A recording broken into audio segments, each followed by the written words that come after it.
Bos días a todos amigos dende o meu recuncho de Trevinca.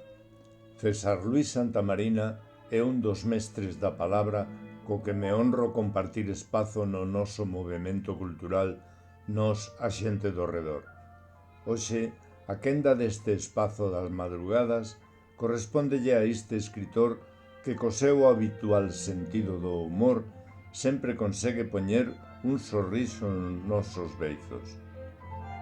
Por aí voz a un delicioso relato que César Luis regálanos no número 18 da nosa revista e que conseguirá poñer de ledicia no noso día. Non neguemos a evidencia, a todos pasounos. Xusto ao salir da cafetería, 200 metros máis adiante, unhas lixeiras pencadas no baixo ventre póñenche sobre aviso. Xa é tarde para volver atrás. En calquera momento, en calquera recuncho daquel xardinciño, haberá uns aseos. Pero nunca hai aseos nos xardíns. Continúas ca esperanza de atopar outra cafetería, pero resulta que a pesar de que hai máis cafeterías que lerchas, nese traxecto que necesitas non hai ningunha. E segues cada vez máis anguilloado, entranche ganas de marcar territorio contra aquel abeto da esquerda, pero non és un can, aínda que empezas a sufrir como tal. A 500 metros divisas a túa salvación, en forma de luz de neón. Cafetería.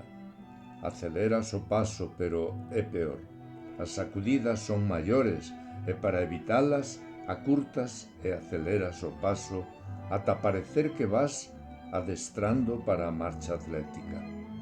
E por fin entras na cafetería, tranquilo, disimulando, a cabeza alta como si tiveses todo o tempo do mundo e foses o marido da duquesa.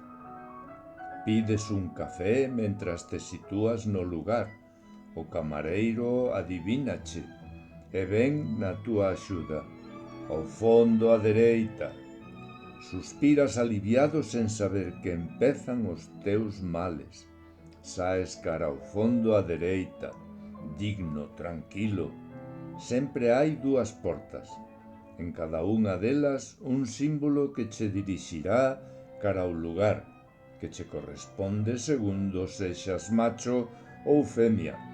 Por certo, que se pon M e H, onde debo ir? M de macho ou M de muller? H de femia ou H de home? Ao límite da túa resistencia e comprendendo que non tes tempo para disquisicións, enfilas cara á primeira porta á dereita e respiras aliviado ao ver o urinario. Cunca e urinario, seguridade de funcionario. Arrimaste con cara de satisfacción o encoro a piques de desbordar e a maldís polo baixo a túa mala sorte. O urinario dache polo ombligo. Tes que poñer no bico dos pés para acertar sen mollar o chan. Acórdasche da nai do fontanero e do seu fornido pai. En lugar de usar un metro, pegouse literalmente á parede e sinalou con xiz xusto por onde lle saliu dalí. E ese lugar debía estar alto. Non podes volver atrás e o proceso está inevitablemente en marcha, polo que te elevas sobre os teus pés cal bailarina sen lago e descargas aliviado todo o peso do tempo nun chorro de ouro espumoso que vai parar ao bordo da taciña, salpicándoche os zapatos.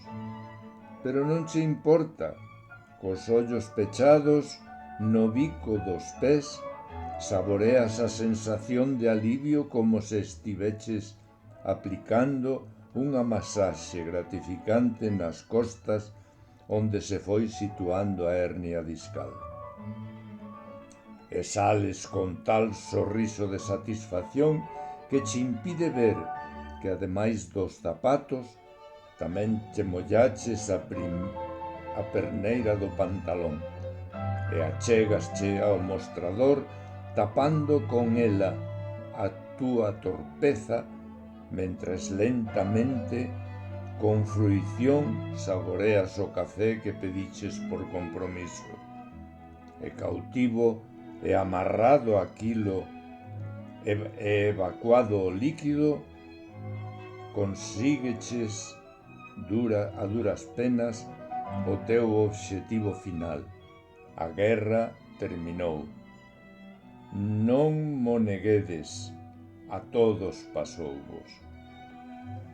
Grazas, César Luís.